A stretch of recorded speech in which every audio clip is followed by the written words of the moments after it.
of food being tasted in the mouth, or the sound of the curd in the leaf plate, only that will be heard. I can say, these great sacred sentiments, they are neither the noise of gossip, nor the noise of get the laddu, get the jaggery, get the vada. No, it is the noise of chup, chup, chup. Akkamma Devi has nothing to tell, but she has something to sing. It is too much. See, if you are too much in stress, you may not want to tell anything to anybody to show that you are weak or stressed, but your face will show. You will do something like that sometime. Oh God. Your face will show it. Same way, Akkamma Devi doesn't want to tell anything. She can't. It's too much. But same way she can't keep quiet. It is too much inside. She is just singing. She has nothing to tell, but lot to sing. That is why she is singing. Nelatamareya nitanatante, palatamareya ruchiyante, tilatamareya tailatante, maratamareya tejitante, bhavatamareya brahmanakishta, Channamallikarjunanu nilavanaru ariyavarudu. Like the treasure hidden in the ground, taste in the fruit, gold in the rock, oil in the seed, the absolute is hidden away in the heart. No one can know the ways of Channamallikarjuna. She is not telling anything in this, no meaning. Final conclusion of this whole statement is, the ultimate is hidden in your heart. Nothing can be told. Tell that in 2 words. Why do you need a big poem?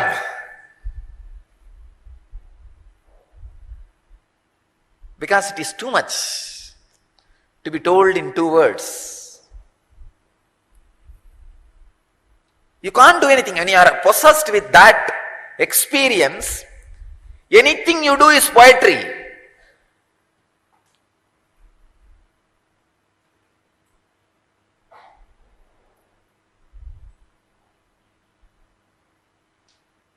Andal, every day she will wear the garland which is made for Krishna, Vishnu. One day the father, of course, who brought her up, we don't know who is the physical father or the biological father. We only know somebody who brought her up. Periyalvar. So he caught her. Then all of you may be knowing the story that he made a new garland and took it to Vishnu, and Vishnu doesn't want to wear, and it fell again and again, and he asked, get me the garland worn by her. Then he realizes her glory, and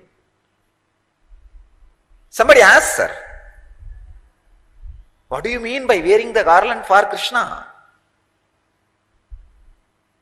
She says very beautifully, no, I am wearing it for his pleasure. I am beautifying my body because he is going to see me. He is going to enjoy me. He is going to experience me. No more independent identity. Even the body is offered to him, Krishna. Krishna Prasada or Nevedya kept for Sri Krishna.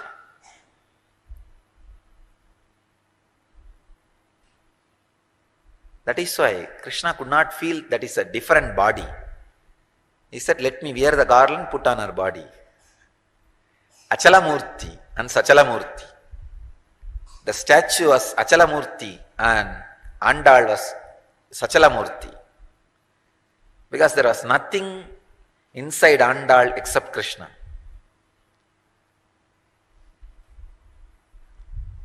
Dressing up because Krishna will see me. This belongs to him. So Akkamma Devi has nothing to tell, but she has to tell something. So that she expresses her extraordinary ecstasy. When you are in Bhakti, you don't possess Bhakti. Bhakti possesses you. It's not like one more thing. You will have it in your house. Oh, these objects. I have Bhakti also. No. Bhakti will own you. You can't own Bhakti. As long as you own Bhakti, it is not Bhakti. It's managed Bhakti.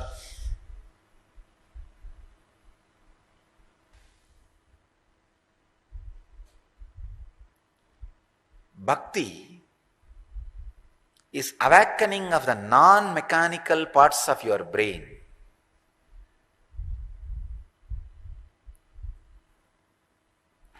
Till the end, neither I nor somebody can explain to you the meaning of Sirandadiyar Sindanayul Tenuri Nindru. No. I can give you the translation, but I can't give you the meaning. Translation says, in the heart of the devotees, you ooze out like a honey. What do you understand? You understand the word honey, heart of the devotees, oozing out, and you try to fix all that and create a visualization. There is a heart, and like pus usually oozes out in the wound, from the wound, the honey oozes out from the heart. If really honey oozes out from the heart, what do you need? You need a bypass surgery. Or open heart surgery.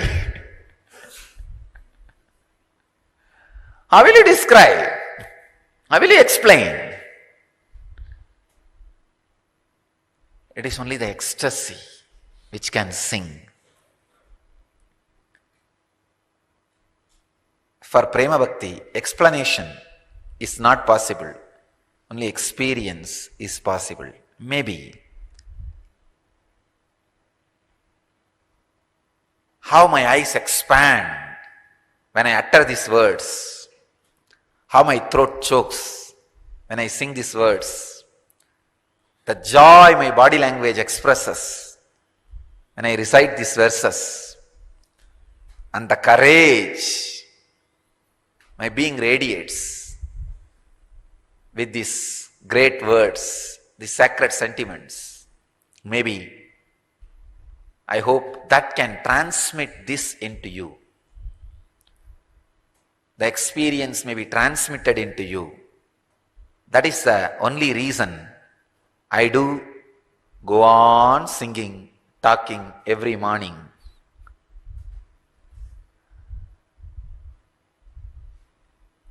Otherwise, there is no other way. There is no other reason why so many words should be used to sing about something which can never be sung, to explain about something which can never be explained.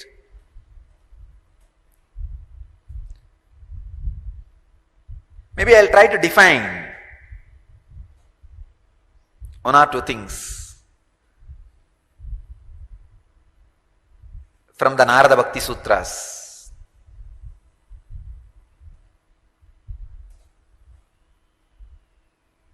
I have read thousands of books in at least 3-4 languages which I can read and understand. Only one book in my experience does not talk about the subject at all about which the book is supposed to talk. If it is Yoga Sutra, it talks completely about yoga. If it is Brahma Sutra, it talks completely about Brahma. There is one book does not talk about the subject which is supposed to be talking, which that book is supposed to be talking. That is Narada Bhakti Sutras. The title is Bhakti Sutras, but till the end Narada is not able to touch 1 inch of bhakti. He goes on beating around the bush, because the bush itself can't be beaten.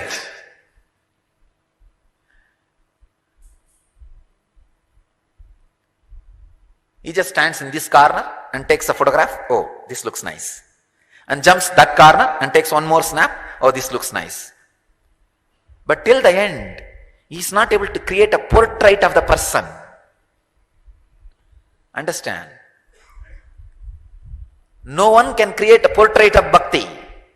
You may take different snaps from different corners and say that this is the most authentic snap, photograph.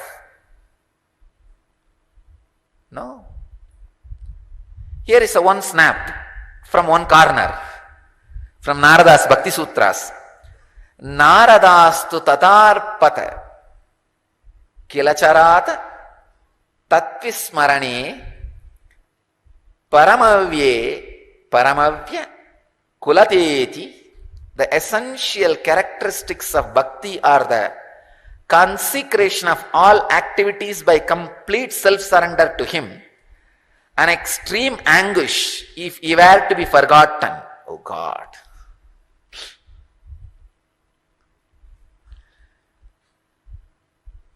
He is describing a deep passions and passion in this one sutra.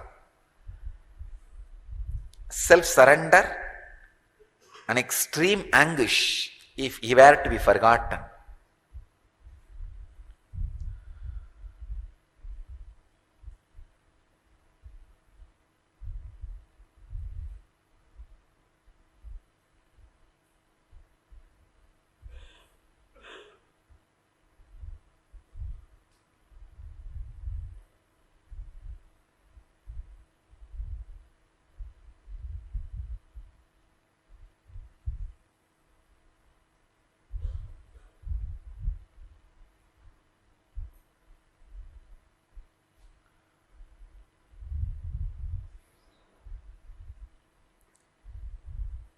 Complete passions, surrender, an intense passion, the seeking, is the essence of Prema Bhakti. Again, I am also beating around the bush, because the bush cannot be beaten. It can only be different directions, different sides, different explanations. But experience has to happen by the proper process. Bhakti Spurana is the process. Go through the process. You will experience real Prema Bhakti.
experiencing this prema bhakti.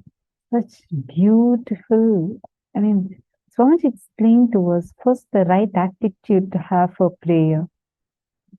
Sohamasmi, where you understand, you cognize that even when I put God in the higher pedestal, I will not put myself in the lower pedestal, because even when I worship you, I know I am you. Sohamasmi. And then from there, so beautifully, Swamiji will say, elaborately explain to us about Prema Bhakti.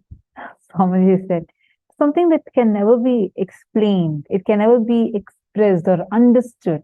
You need to experience it. Otherwise, they will only try to make an intellectual meaning out of it.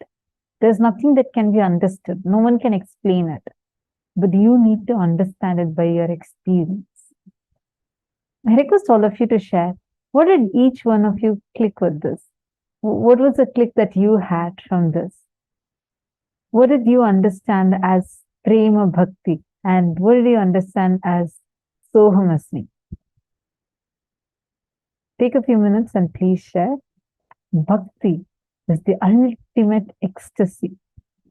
Greatest that can happen to human being is this conscious reality becoming the existence, part of your existence. See, like Swamiji described, right? Whether we take Ramana Maharishi or whether we take Akka Mahadevi, anyone, whoever experiences that true devotion, that complete devotion, Manika Vasagar, all of them tell one thing. It is something, if which explained, will only make it something too small. Because the love, the devotion is such, it can only be tasted. It is like if you go to a person, a man who's never, a blind man, let's say, you cannot give experience, you cannot tell him what is light. You can't tell him what is world like with light, with seeing. But if you just give him the third eye power to be able to see, if his eyesight is restored, then he can see the whole world and enjoy it. That is exactly how all the reality in life manifests. With bhakti, you taste the real essence of life. With bhakti, we taste what life really is. That is why all the great enlightened masters, all the great beings, they all sing about devotion. They all, like Akkamahadevi Swamiji was saying, right? She sings about Channamallikarjuna. She says, oh, you're like this, you're like that. But I can't sing about you. Everyone tells I can't describe the feeling that I have about you. That is the power. That is the space of bhakti. That is the space of bhakti. Just the way you sit, just the way you experience. That is the power of bhakti. Now, each of you that are sitting here, when you just connect, experience the same space of bhakti inside you. The power of devotion is such, when you declare something with that devotion, the whole cosmos works to make it into reality. The whole cosmos manifests to, rushes to fulfill what you want as reality. That is why time and again, very beautifully in our Hindu scriptures, we see examples of how again and again and again the divine appears to fulfill the prayer, whatever prayer of that devotee is. There's a very beautiful story, okay, where Prahalada, a great devotee of Narasimha, Mahavishnu, he's just 5 or 6 year old small kid, okay, and he's extremely devoted to Vishnu. His father, who's a demon king, Hiranyakashipu, he forces Prahalada to tell that his father is the greatest. Like Hiranyakashipu wants to be worshipped as God. So he blackmails and threatens everyone in this whole country, and everyone agrees. Prahalada alone only says Narayana, Narayana. And this goes on. Even he tries to kill his own son. He tries to do sorts of things just to his own son. The things that happen. But not every time Mahavishnu himself comes and he saves her. He saves the child, Prahalada. And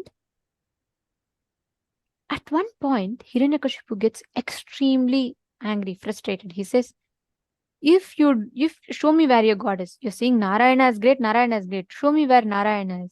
The scene is so beautifully depicted that Prahalada was about to raise his hand. He was so small. By the time he can raise his hand and choose. Suddenly, Vishnu, lying down from his Ananta Shesha, he gets up and starts running. He starts running, and Lakshmi is wondering, divine consort of Vishnu, she's wondering, what happened? Why are you running like this? He says, oh, you don't know. I don't know where my devotee Prahalada is going to point his finger. Whichever place he points, I need to go and stand there. When you are devoted, even the Lord listens to your prayers. That's why Swamiji tells, you don't become a puppet in his hands. The God becomes a puppet in your hands. That is the power of bhakti. When you experience Paramashiva as real, you experience that the God is puppet in your hands. Sri Krishna Priyan is saying there are many times when the experience is too much for the words to describe. Very true. And Shane Denizaya has posted, prayer uttered from the right context is always heard and never wasted. See, the concept of prayer, right? What all of us are taught. We're all taught with continuous guilt. Oh, you have to put yourself down to keep God in the higher pedestal. No, it is not required. Hindu tradition is not something that puts you down to make the God high. Just because you're down does not make the God high. Just because God is high does not make you down. God is the highest manifestation because He is the highest manifestation.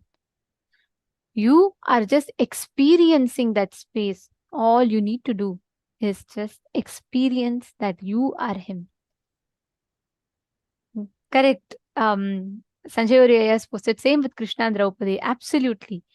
Every time when Draupadi was in trouble, Krishna himself comes. He rushes to fulfill her prayer.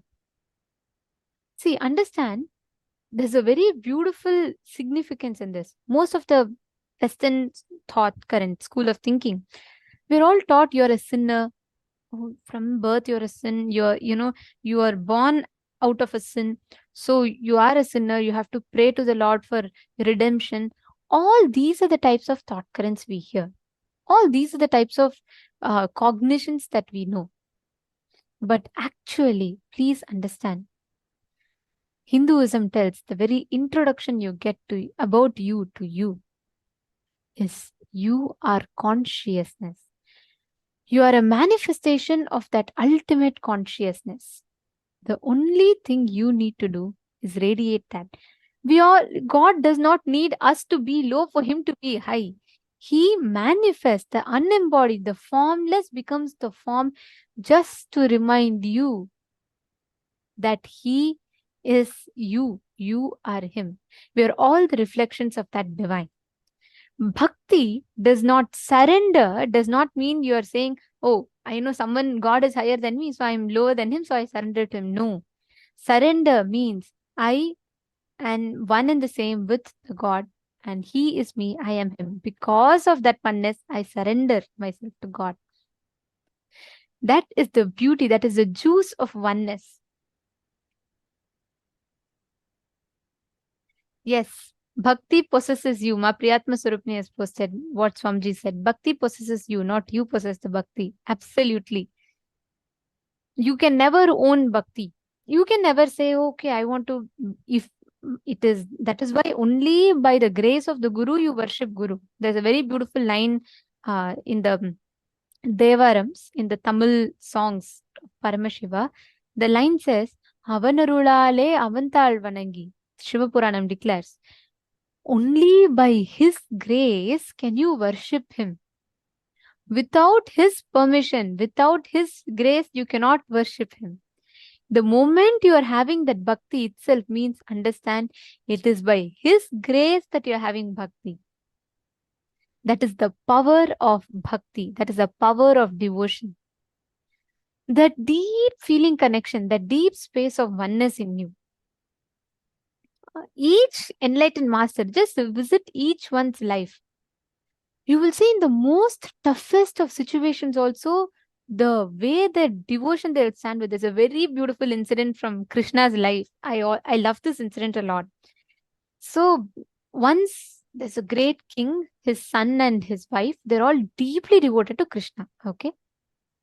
And the only thing that was stopping them was the attachment that they had with each other.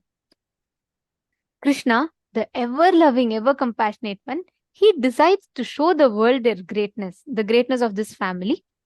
So he goes to the king, and then the king, the mother, the queen, the king, and the son, all are so rejoiced at having Krishna in their place. So they all do Pada Puja to him, they all wash his feet, they all feed him with food, everything. And they're all like waiting, and the king says, Krishna, you have come to my house. Ask whatever you want. And whatever you want, ask Krishna, we want to give you. Please, we want to offer something to you. Krishna says, no, you will not be able to give what I want. It's okay. Then the king and queen are shocked. They say, Krishna, we live for you. If you have come to our house and we can't give you, then what is the point of our existence? Ask whatever you want, Krishna, please. We want to offer something to you. Then Krishna says, okay, are you committing are you promising you will give? The king and queen says, anything that is ours, we'll give it to you, Krishna. Then Krishna says, okay, give me the right half of your son's body. The king and queen are shaken. Their only possession, their only attachment is a son. And the son, the king and queen, they don't know what to tell, but they don't want to tell no to Krishna. They have, on top of it, they have committed more than their commitment. The whole life they waited for this moment to offer something to Krishna. That moment, the son comes and then he tells, oh Krishna, you want me? I'll give my own body to you, like that. And he has the mother hold one side, the father hold one side. And, he's saying, okay, he's being cut into half. At that time, the left side of his body, the left eye is crying. Okay, there's tears in his left eyes. Then Krishna looks at him and asks, what do you mean? Your left eye is having tears? That means what? You're pained, you don't want to be offered? Then the prince very beautifully tells, no, Krishna, my left side of the body is feeling extremely pained. That what did it do that it cannot be offered to you? You're only choosing the right side of my body to you. That very moment, Krishna blesses, smiles, blesses them, and he gives all the three. Of course, the son is restored back in all his health and glory, and Krishna showers them with the eternal residence in Vaikuntha. He tells, it is this devotion. He tells, thousands of years to come also, the whole planet Earth will sing the glory of your devotion. See, for us to experience that, you don't need to cut your half body and give and all. The only thing that the master asks for is our ego, our identity. That stupid identity that we all hold on to, which does not allow us to experience the highest space. What stories we are telling are all extreme cases where they're all like, you need to be a different metal to go through these tests. Nowadays, if even simply the guru tells you, okay, you go and live in the Adinam, take sannyas, we think, oh, something he has to gain. Otherwise, why he's telling me like that? Maybe he wants something out of me. That is how convoluted our logic has become. But those days, the devotion they had, the strength of the personality, the character each one had was amazing. Every single being, if you just see the way, the force that drives them is bhakti. And when bhakti drives you, you cannot have anything that stops you. See the story of Kannappa. I can go on telling so many stories. We're talking about bhakti. That is the power. If you just go on connecting to the divine.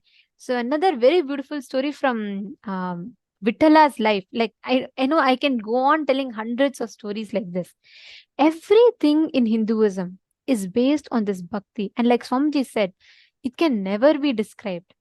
It can only be tasted. I cannot describe the sweetness of mango to you all, right? But if I give you a piece of mango and you taste it, you will know the sweetness of it. Bhakti is something like that. If you have it inside you, if you just cherish that inside you, you will experience the essence of it. From the reality that Paramashiva is real, he exists, he is alive. See, if you are too rigid, if you are too dry, you cannot experience bhakti. And every one of us have the component of bhaktiness. We only need to do one thing, which is let that experience flow through us. Contemplate on this one truth. How Paramashiva is manifesting in your life. How that bhakti is real. How Paramashiva is manifesting in your life. Take a few minutes. Contemplate at least 5 aspects of your life where it is bhakti centered for you. Where do you put this trust factor? Or where do you put this deep devotion to experience the divine?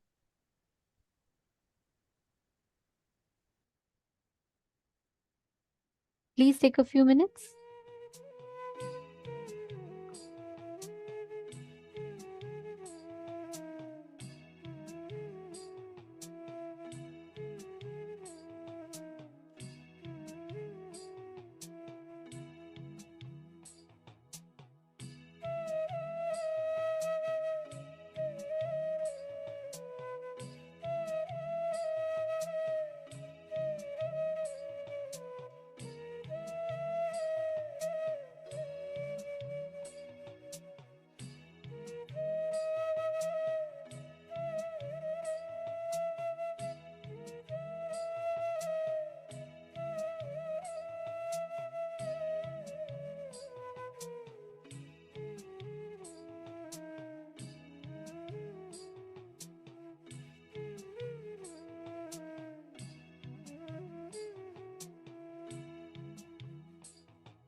Now, let's enter into the powerful power manifestation session.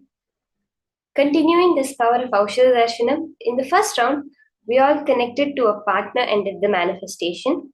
In this round, what we're all going to be doing is identifying the use of each medicine. So we're going to have a particular medicine projected, and you're going to find out for what disease, for what various things are this medicine used for. So we will have it projected on screen for you. Again, go back to that powerful cognition. Paramashiva is real. See, Swamiji says Paramashiva is real not because of anything else. It's not something for you to gamble with, Swamiji says. That if Paramashiva is real, this has to happen. Otherwise, Paramashiva is not real. That is not the whole idea. The idea is the truth is Paramashiva is real. Just because it is true, making that as your reality, manifesting that, living that, just because it is true. That is what Swamiji is giving each and every one of us. Now, when we realize the truth that we are Paramashiva, that is when all the powers manifest. What we are seeing as power manifestation is that confirmation or that side effect, that verification process of the fact that you are Paramashiva. It's like, for example, when you solve a maths sum, you get a certain answer. Knowing how to solve a math sum is the state of Paramashiva. The answer you get and then verifying back either with the calculator or by the turning the equation around, that is what is power manifestation. You know the science, but you're just seeing it practically in your reality as power manifestation. So are we all ready? Just cognize, yes, Paramashiva is real. See how in every aspect of your life, small manifestations happen. Swamiji says, owning up your manifestations. You standing, sitting, talking, walking is Paramashiva's manifestation through you. You are a dead matter. You are manifesting the power of consciousness over matter every second of your life. Owning up to that manifestation. Yes, I am Paramashiva.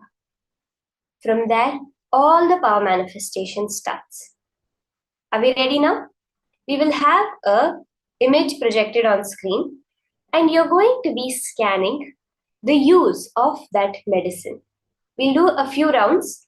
You're going to be scanning which disease that particular medicine is used for curing. So now we have a particular image projected on screen.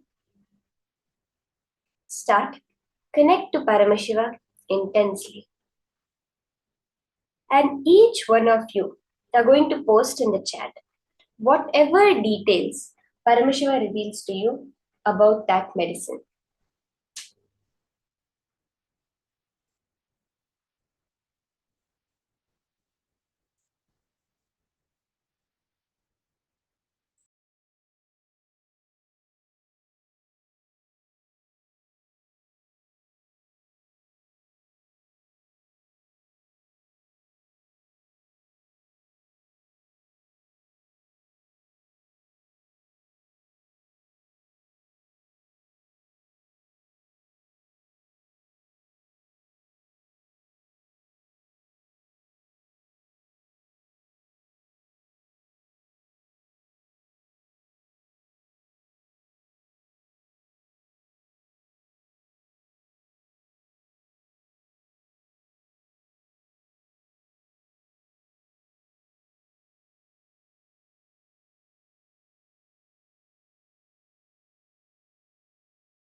Connect to Swamiji, establishing on your true nature, your original nature as Paramashiva. From that space dimension, Whatever Paramashiva reveals to you, type it down exactly like that. Chant the Mahavakya. That Mahavakya, that sound is powerful enough to swallow up any of the other thoughts, the length, breadth, and depth happening within you. Chant the Mahavakya intensely. Let Swamiji himself just download, manifest what disease, what is the use of this medicine.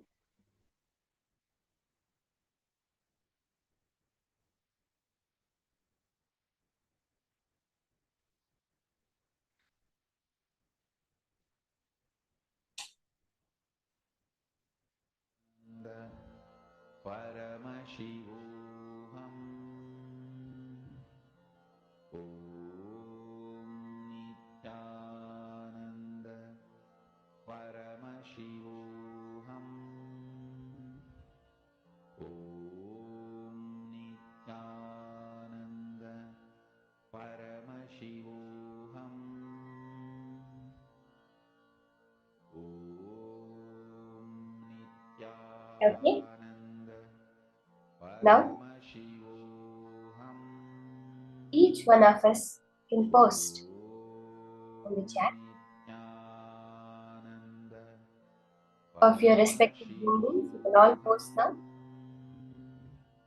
Whatever Paramashiva has to be. Okay, we have brain and heart, blood posted. Ma Jennifer Poirier, Ma Maha Goptriya is posting. Good at meditation, heals heart diseases. Okay, Ma Junyu S, detoxification, healing. Ma Priyatma Surupini, okay. Blood pressure. Ma Hedi Shlag, okay. I see many people posting. Anyone else? Everyone can post. Whatever Paramashiva has revealed. See, this is not some examination that you're going to be checked. It's just about manifesting the powerful cognitions. The click which you have, that is the important thing. The manifestation is just looking back and seeing, yes, I did touch Paramashiva at this moment. So many people are scanning and saying blood related issues, okay? Okay,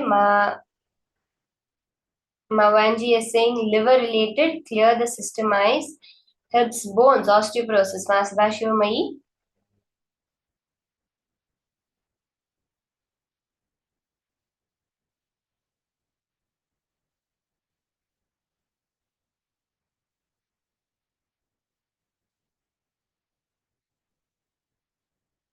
Yes. Many people are scanning and telling more and more. Okay, let's verify the answer now. Let's see what the answer is. What are the details that of the diseases that this certain herb, this particular herb heals? So this is the Gloriosa lily. The name of the herb is Gloriosa lily. In its indigenous regions of southern and tropical Africa and parts of Asia, the Gloriosa lily has long been valued for its medicinal uses. In Indian Ayurvedic medicine, the plants are used to treat skin conditions such as leprosy, ringworm, itching, ulcers, and bruising. It's also used in poultices to treat arthritis and sprains and snake bites. In parts of Africa, the tubers are used to make eardrops and relieve gum irritation.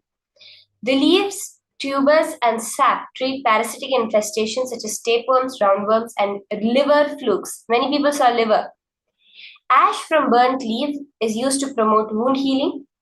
Gloriosa lily sap is used to treat acne. All parts of the plant are toxic, should not be ingested as they contain an alkaloid compound colchicine. They are cultivated commercially as a source of colchicine. It's considered an important medicinal plant due to its traditional uses in the treatment of gout, wounds, snake bites, ulcers, arthritis, cholera, colic, kidney problems, typhus, itching, leprosy, bruises, sprains, hemorrhoids, cancer, impotence, and infertility. So many people, yes, Ma Fatima, you have posted skin rash or joint pain. Skin rash is correct. It cleanses the liver. So many people saw it cleanses the liver. Ma, you've seen antibacterial. It treats parasitic infestations. That is what the Gloriosa lily is used for healing. Let's do another round now. See, for everyone, the more and more you manifest it, that is when you will see how the manifestation happens. So we did the first round now. Now with the same space, 2-3 people got the word liver.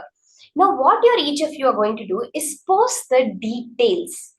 Don't just say heart infection. What are the details that you're seeing? How exactly Paramashiva is revealing it to you? Where it's used?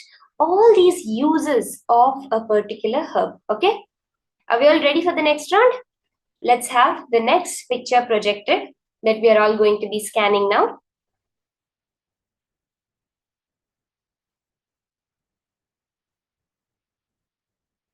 So this is the next herb that we're going to be scanning.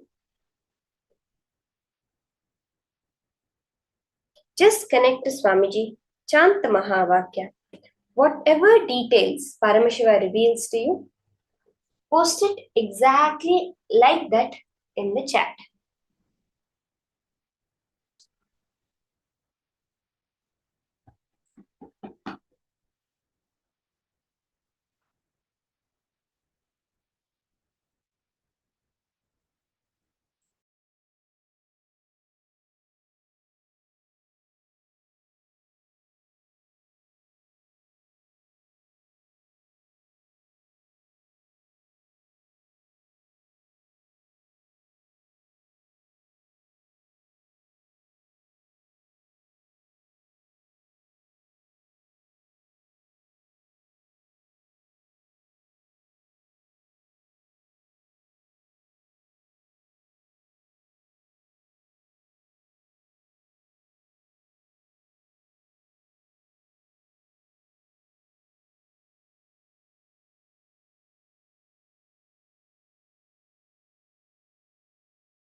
Okay, let's all start posting now in the chat.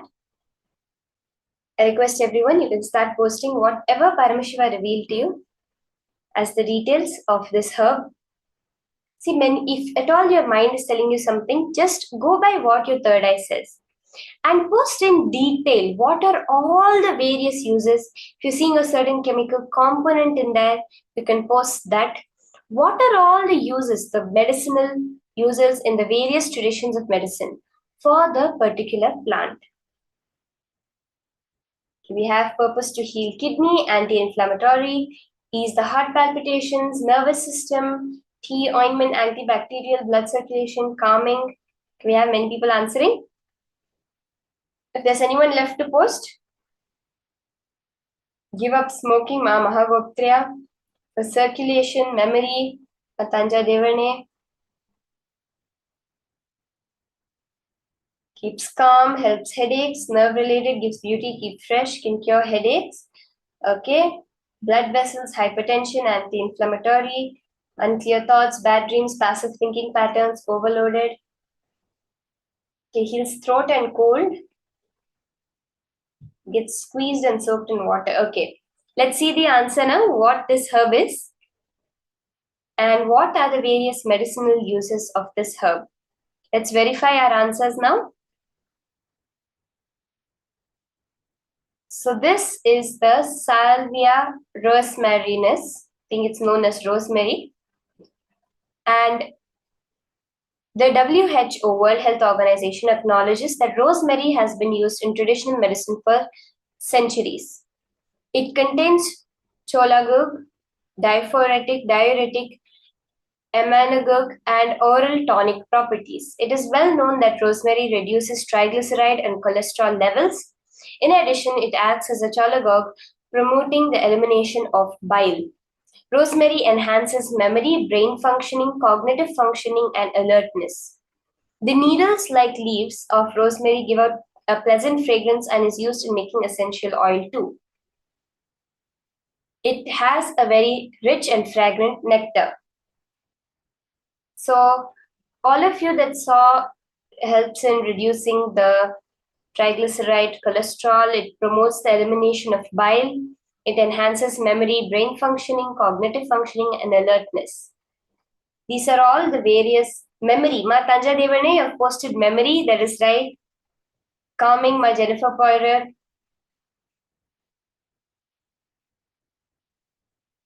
Many people have posted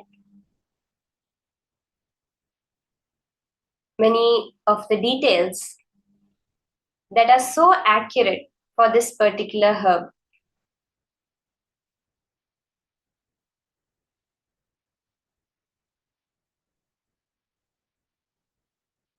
So all of you can see how the more and more you do the manifestation, the more and more you see how Paramashiva was doing it. See, even if you got one thing correct, I'm telling each and every one of you, if there's even one small thing you got correct, it's celebrated. You can just get up and do a Atma Pradakshina, Swamiji says, because at that moment right now, you have touched that space of Paramashiva. You have experienced that isness, that existence of Paramashiva just because it is the truth. If you have any questions or doubts, you can post it in the chat. And any doubts, you can clarify with us in the chat. This whole power manifestation science, as revealed by Swamiji, is the science of how to manifest your powerful cognitions as life. See, Swamiji says, for anything in your life, you have only one thing. Come to the powerful cognition conclusion. After that, you see how Paramashiva manifests it and you celebrate. Swamiji says, for any manifestation, you only need Ichha Shakti. You only have to have that strong, intense will, desire to manifest it. You need Kriya Shakti, the action power, the power of movement, only to celebrate your manifestation, only to enjoy your manifestation. Swamiji says, for example, the body. If you want to build your body, you only need the Ichha Shakti that is powerful enough to make you build your body. You only need the Kriya Shakti just to enjoy the body that you have built. Same way for power manifestation.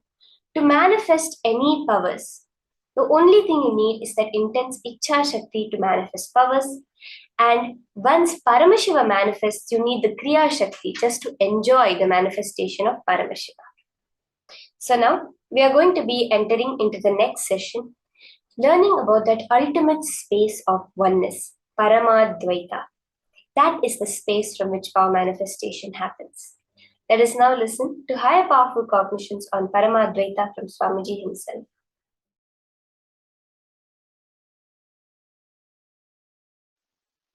If you come to the conclusion that your God is Paramashiva, you will manifest Bhakti. If you come to the conclusion your world is Paramashiva, you will manifest Yukti, right knowledge about life, Tasma. If you come to the conclusion your individual self is Paramashiva, you will manifest Shakti. Listen, I will repeat. If you come to the conclusion your God is Paramashiva, He decides when you will be born, how you will be living, when you will leave the earth, where you will reach. If you cognize that, if you understand that your God is Paramashiva, He is living intelligence, independent intelligence, living alive right now, you will manifest so much bhakti. Wow!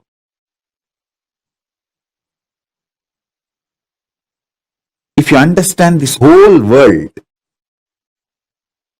this Jagat is Paramashiva, you will realize you will have amazing strategies to win, to be successful, to be consciously productive. Understand that word, consciously productive. Success is not winning over others. That is social success. Winning over others, having more money than the others, having more power than the others, having more things than the others. That is social success.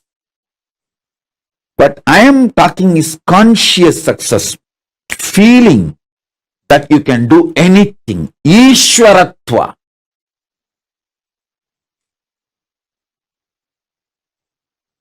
That comes to you when you know this Jagat is Paramashiva. Yukti, amazing Yukti. Anything you see, you will just know the strategy to deal with it, live with it. When you come to the conclusion, your soul, Jiva, is Paramashiva, you will just manifest Shakti. Listen. Knowing Ishvara, your God is Paramashiva, makes you manifest Bhakti. Knowing this world, universe, Jagat is Ishvara, Jagat is Paramashiva, makes you manifest Yukti. Knowing yourself, Jiva, individual, is Paramashiva, makes you manifest Shakti. Knowing your Jiva, your Ishvara, your Jagat, knowing your Jiva, your Ishvara, your Jagat, all the three are Paramashiva, is Parama Advaita. That is what I call Parama Advaita, manifesting Shakti, Bhakti, Yukti. Listen.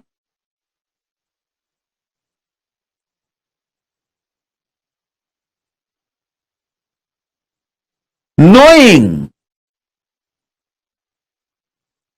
your soul, individual Jiva, is Paramashiva, your Jagat, world is Paramashiva, your Ishvara, God is Paramashiva. Knowing all the three are Paramashiva is Parama Advaita. Listen. Listen to this truth. Every word I am uttering, even if you intellectually catch it, you will be liberated so much. You will have so much liberation. Listen. I'll repeat.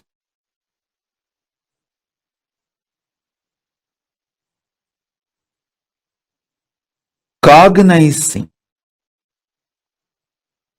your jiva, individual self is Paramashiva,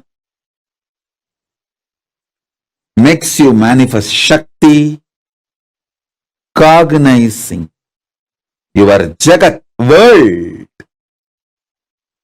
is Paramashiva, makes you manifest Yukti. Very powerful strategies for conscious success. You will have social success also, but conscious success, you just know how to deal with everything.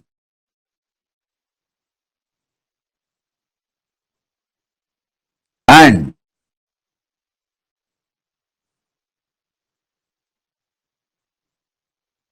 if you cognize your Ishvara, God is Paramashiva, you will manifest Bhakti. Understand?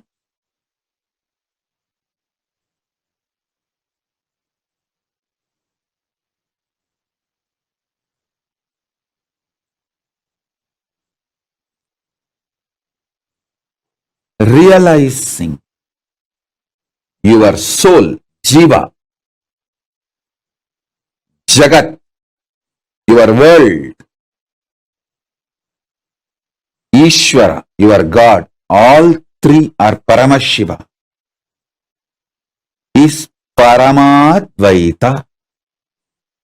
That is Parama Advaita.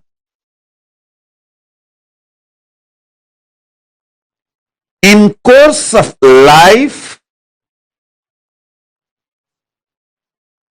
when body mutates, it starts manifesting more possibilities, more powers. Mind mutates, it starts manifesting more possibilities and more powers. Humanity heard only about these two mutations.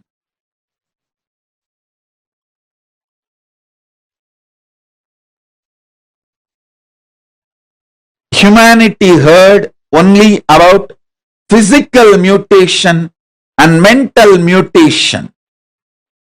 But Hinduism knows this cosmic science of conscious mutation and superconscious mutation.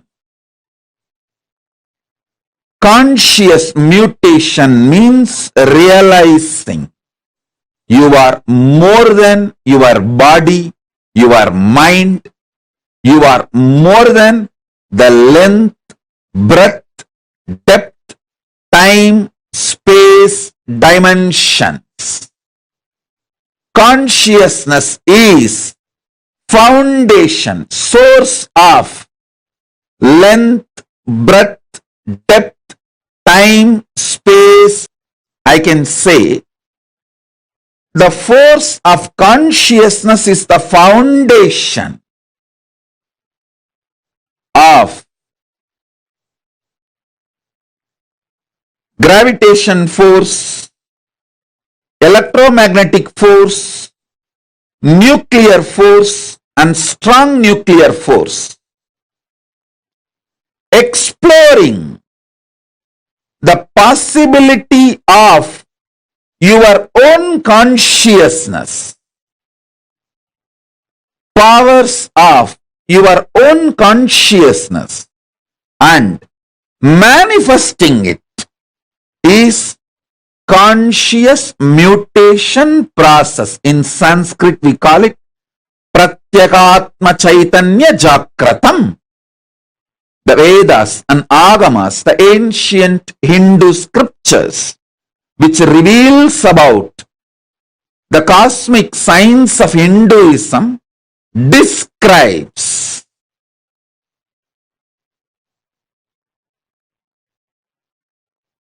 conscious mutation as Pratyekatma Chaitanya Jakratam, Atma Swadantram, Atma Mukti, Atma Prabhavam, Atma Vilasam, Swarajya Siddhi, Atmanubhuti, self-realization. All these words denote, mean conscious mutation. The next is superconscious mutation. The ultimate existence, power, what we call as Paramashiva in Hinduism, in Sanatana Hindu Dharma, Hinduism, we have various names. Paramashiva, Parandama, Parabrahma, Parameshwara, Parameshwari, Paramatma, the ultimate.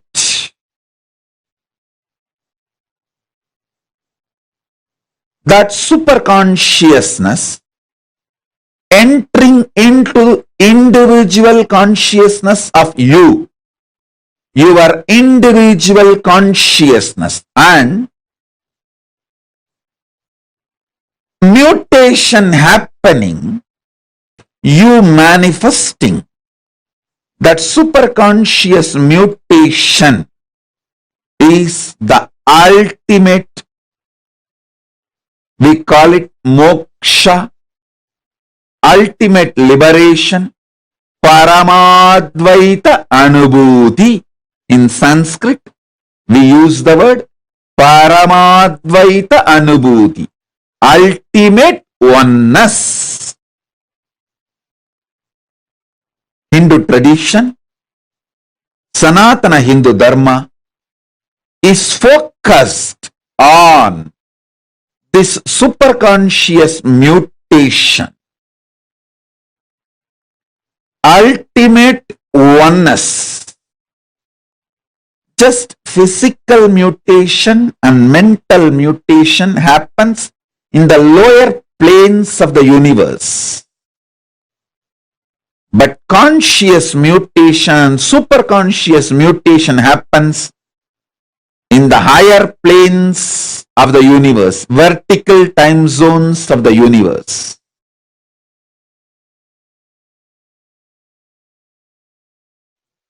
Paramashiva's message directly from Maha Kailasa. Listen. Superconscious mutation is literally experiencing Paramadvaita spontaneously, simultaneously, and manifesting the energies of Paramadvaita synergetically. It is beyond initiation, Shaktipada, Shaktinipada. One initiation is equivalent to trillion instructions. Listen. One initiation is more than trillion instructions. Even if you receive trillion instructions, It won't match one initiation. One initiation is more than trillion instruction. Same way, one Shaktipada is more than trillion initiations. Then one Shaktinipada is more than trillion Shaktipadas. One superconscious mutation, Parama Advaita Diksha, is equivalent to trillions, I should say more than trillions of Shaktipada, Shaktinipada, all initiations.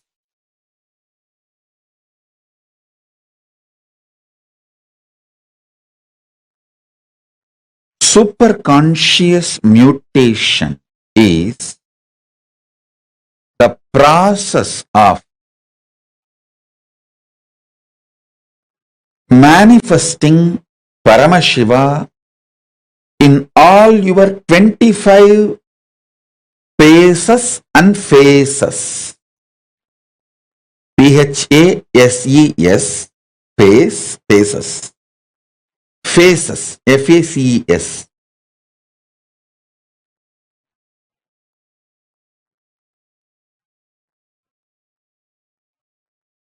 All of us have 25 different dimensions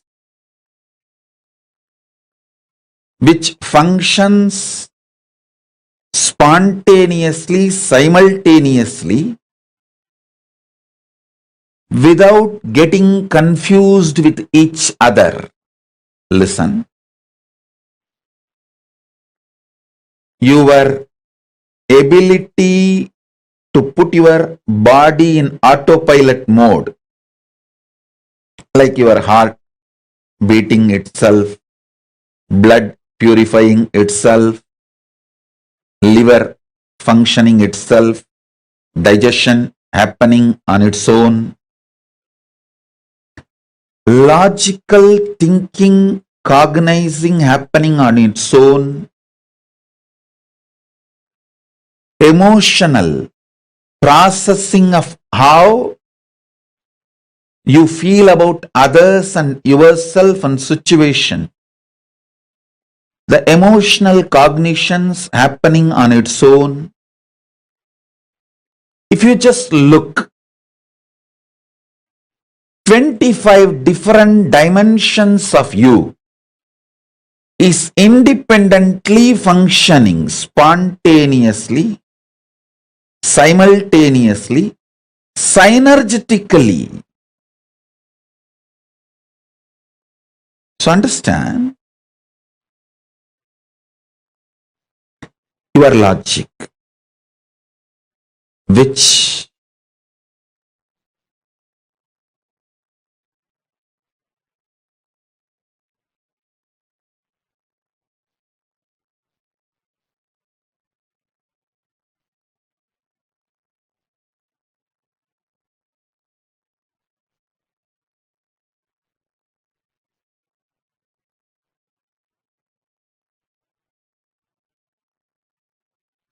receives information, processes information, makes decision.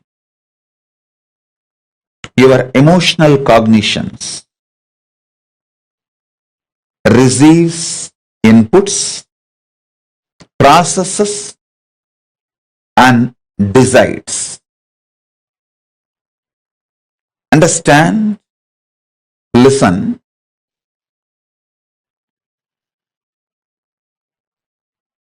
Your core cognition, how it projects itself to others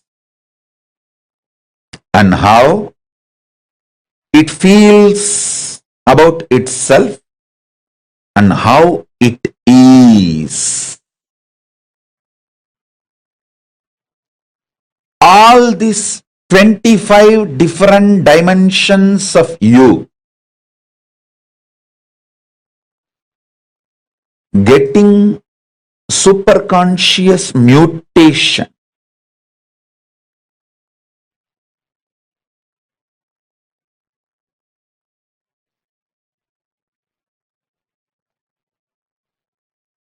through the initiation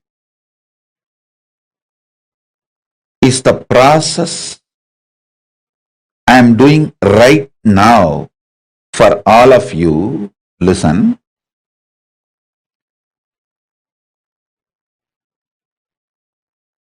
Visualize the 25 face of Paramashiva. You also have it.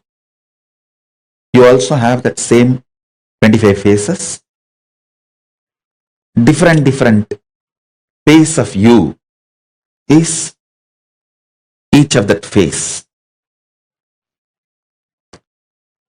So understand,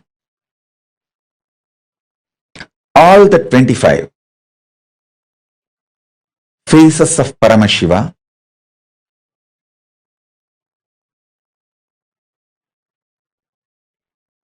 manifesting in you with the same superconscious powers of Paramashiva is the purpose of the initiation I am doing now, right now. The core phase of Paramashiva is exactly what he is. In you also, the core phase of you is exactly what you are, not what you feel or what you project. No. What you feel as you are is different than what you are. What you project as you are is different from what you are. The core of what you are and the core of what is Paramashiva is made to feel Parama Advaita oneness during this initiation. I have experienced in the parallel universe what is Paramashiva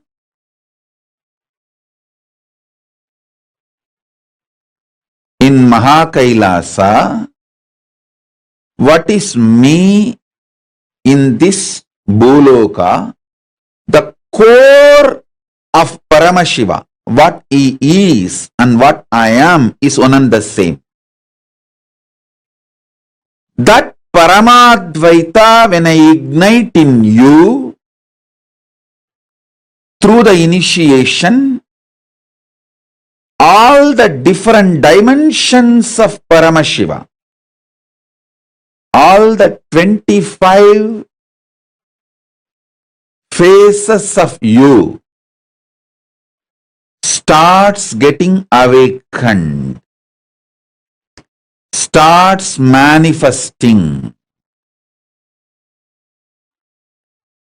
The Parama Advaita,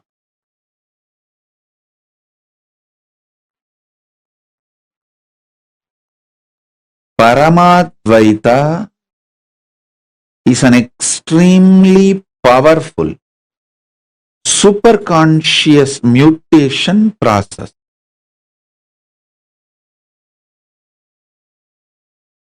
When I renounce all my expectations about you, you flower into me. When you renounce all your expectations about me, you manifest in oneness with me. Paramadvaita happens when you renounce all expectations.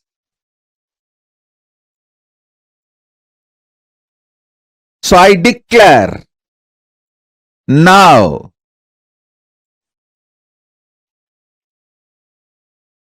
as a living manifestation, Paramavatara of Paramashiva, I renounce all my expectations about all of you.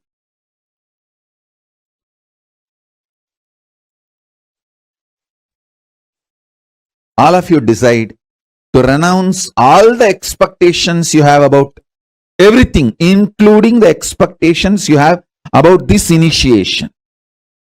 Just sit with a pure Tyaga. Be Tyaga Raja. Be pure Tyagi. Tyaga is the royal way, connects you to manifest Parama Advaita with Paramashiva. It's a immediate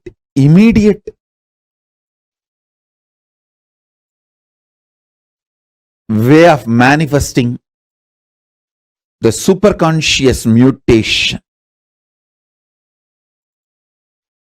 People ask, oh, through initiation, just like that I can do what I want. You can. Just drop all the expectations you have about you,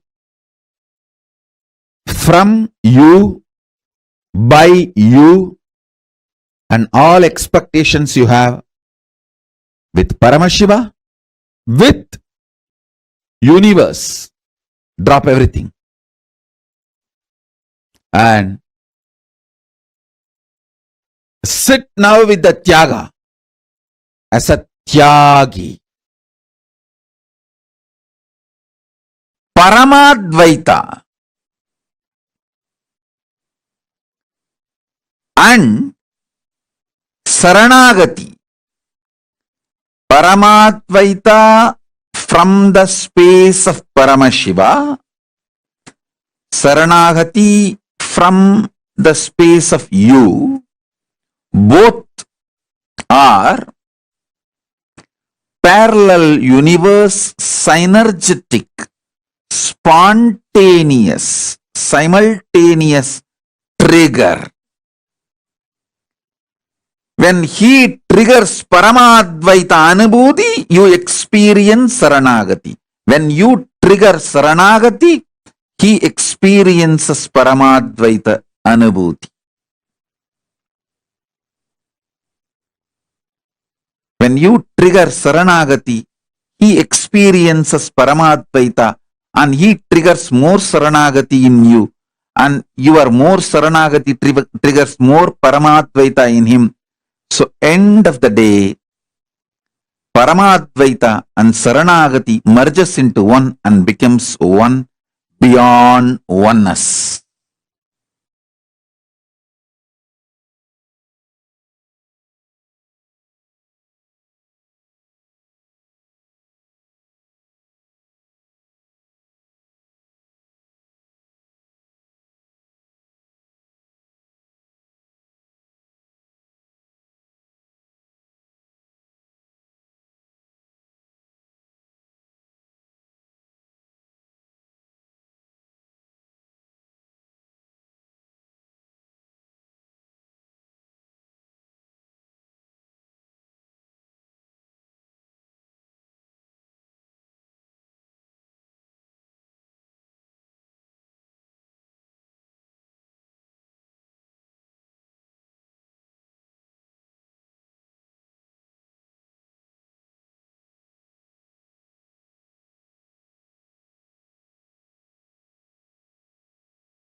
Swamiji just explained to all of us about Parama Advaita Anubhuti.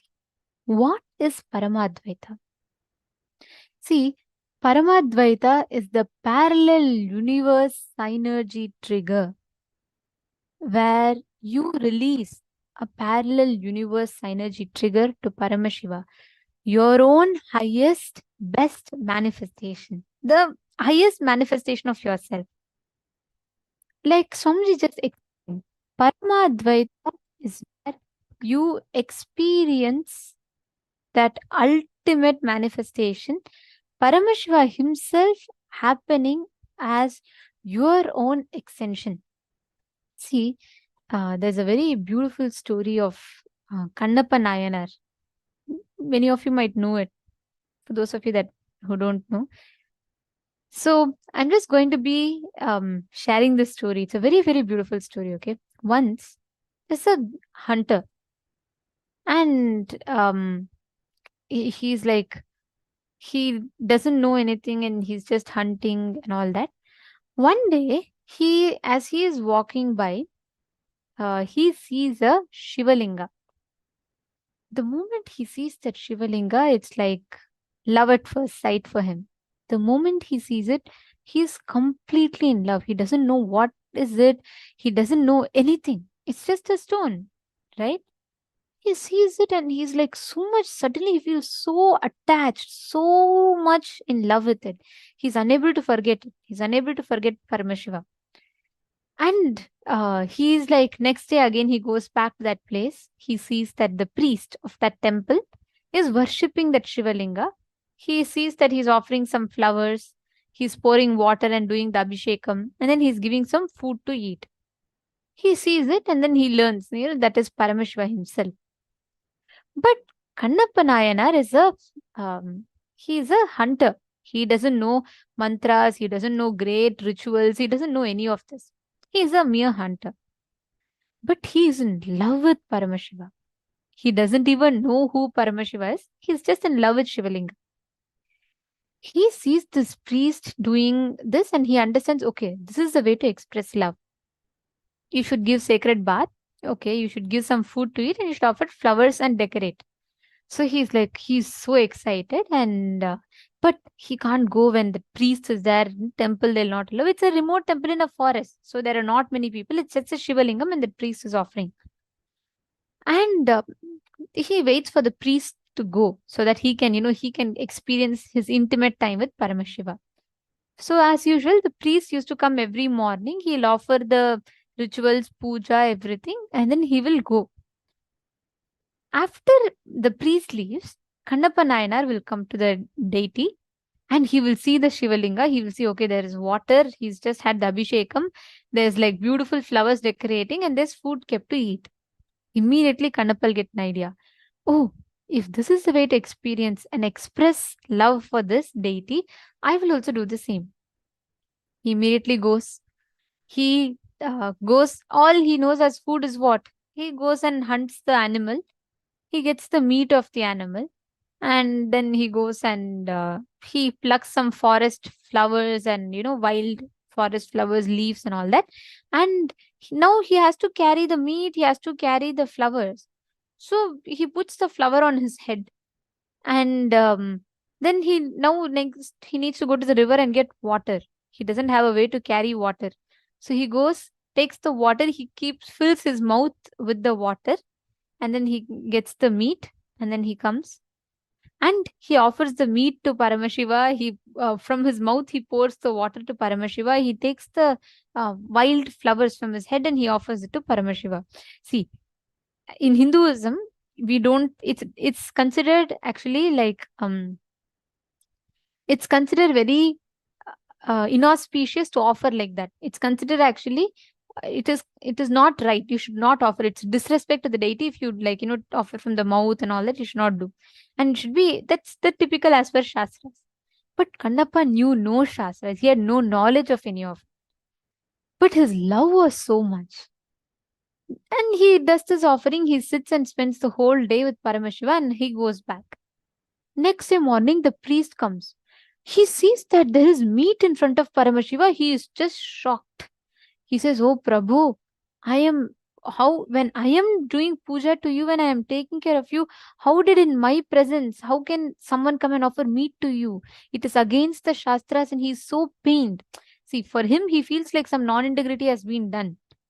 For him, he feels Paramashiva should not be offered meat.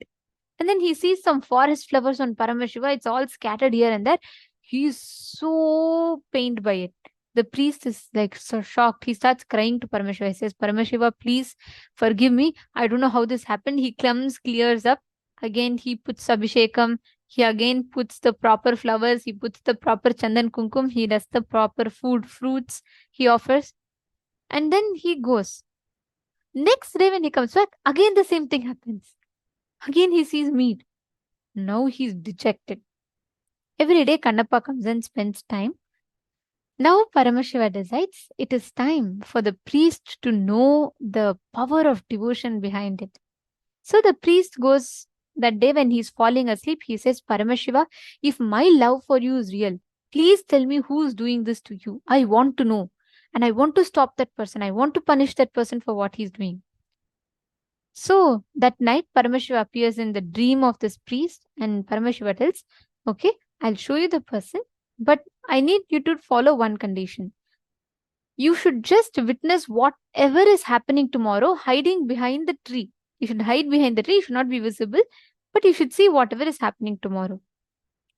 The priest is shocked. He says, all right, whatever Paramashiva wishes, I'll do. The next day morning, priest goes, he's all ready to see who is it who's doing this to his favorite god, right? The priest goes and hides behind the tree. And as usual, Kannappa Nayanar comes and he brings meat. He carries water in his mouth. He puts the wild forest flowers on his head and he's coming, carrying the meat and coming. And then the priest is shocked. He says, firstly, we should not offer meat. This fellow is bringing meat to Paramashiva. On top of it, he's spitting the water from his own mouth on Paramashiva. This priest is not able to bear. Next, he takes his flowers from his head and he's offering to Paramashiva. He is giving meat. Now this priest is like boiling. He's like, how dare this person do it to Paramashiva? All he's doing against the Shastras. He's offering meat and everything and he's extremely angry. But then he remembers what Paramashiva said. He remembers Paramashiva told him to just watch everything hiding behind the tree. So he keeps quiet. And Kannappa sits off us and he does whatever he knows. That's all. And then he sits in front of Paramashiva. He is just gazing at the deity. He is gazing at the lingam. He's just looking at it and lost in that oneness with the lingam. Now Paramashiva's Leela starts. Suddenly, the right eye of Paramashiva starts bleeding. Then Kannappa is shocked. He says that, what is this? How to stop this blood? How can my Lord bleed? So he runs, he tries getting some forest leaves and something. He's crushing paste. He's trying to stop the blood. Blood doesn't stop. It's bleeding. The right eye is continuously bleeding. And hunter only, right? He doesn't know some great techniques and all. He only knows eye for an eye. He only knows killing, cutting, all of that.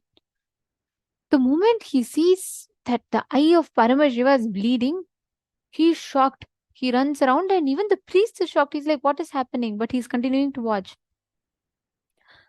Kannappa goes, he doesn't know what to do. He tries stopping the blood. Blood doesn't stop. He cries to Shiva, please stop bleeding. What happened? Nothing happens. Nothing is attended to. And Paramashiva's eye is bleeding. Then Kannappa decides, come on, I need to find a solution for it. He immediately takes out his own arrow. He plucks out his own right eye, removes his right eye, and places it on Paramashiva's eyes. The bleeding completely stops. Kannappa doesn't have pain. He is in ecstasy. He says, oh my God, finally your bleeding has stopped, and he starts dancing and celebrating. As he's celebrating, suddenly the left eye starts bleeding. Then now Kannappa knows the solution. Kannappa knows if he offers his own eyes, the bleeding will stop.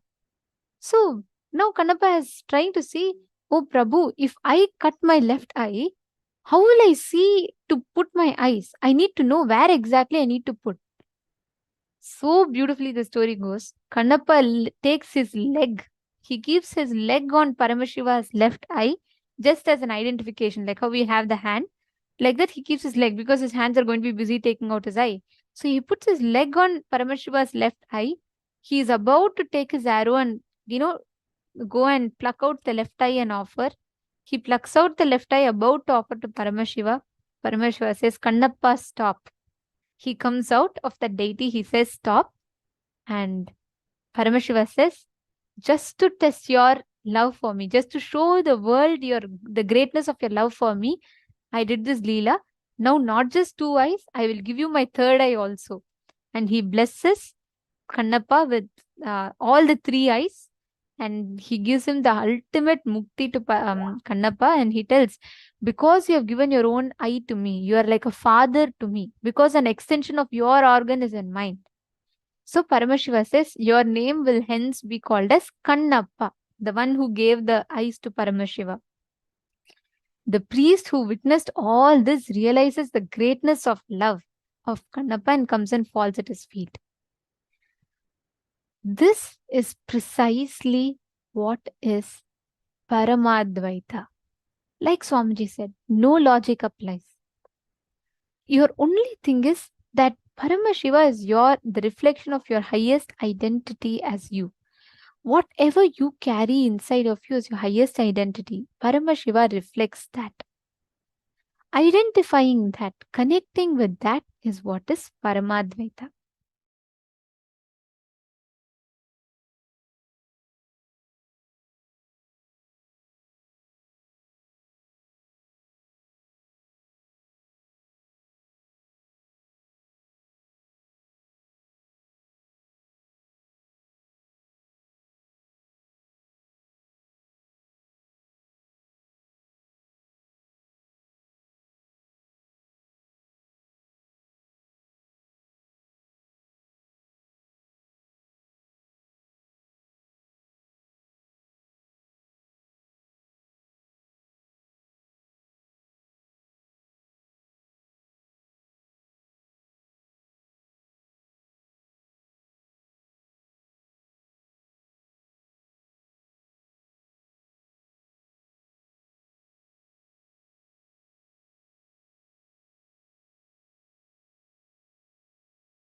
This is what is Paramadvaita. This is the real meaning of Paramadvaita. See, whenever we experience this space, you create a parallel universe synergy trigger to Paramashiva, to Mahadeva, to who he is, to what he manifests. what he radiates. Understand, every time you create this space in you, every time you manifest this powerful space inside of you, you are experiencing this exact same inner space. Magrazina Maria is asking, can a hunter collect karma? Could you explain, please? See, ma, what we understand from this modern days perspective versus what they had those days. Those days, even if you see ancient times, this I am talking about a time which is like thousands of years ago.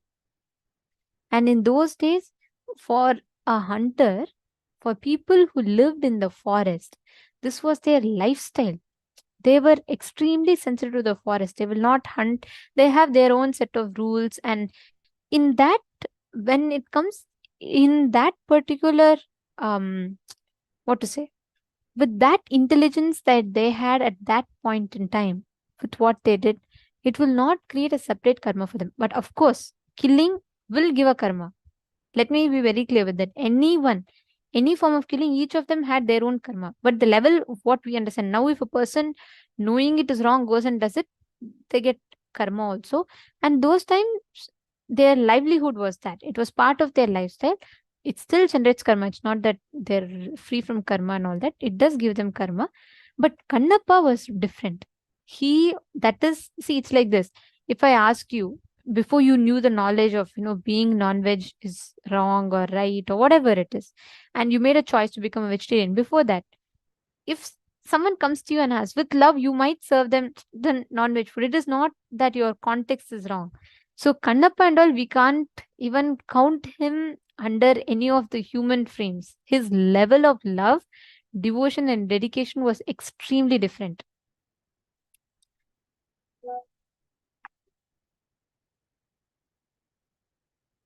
Yes. See, this Parama Advaita is an experience. Today, whole day, we're all learning about the different ways you can experience the divine. The different ways you can experience that Parama Advaita Anubhuti in you. The key component to that is experiencing ultimate Guru Bhakti.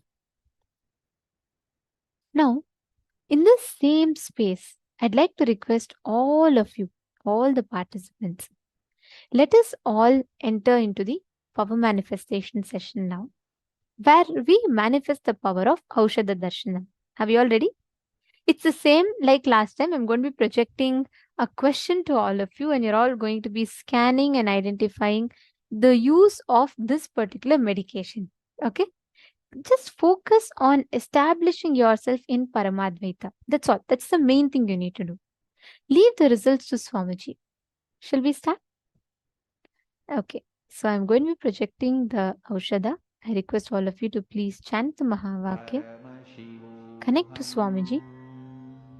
Scan and identify what is the exact use of this particular Aushadha. Paramashivoham.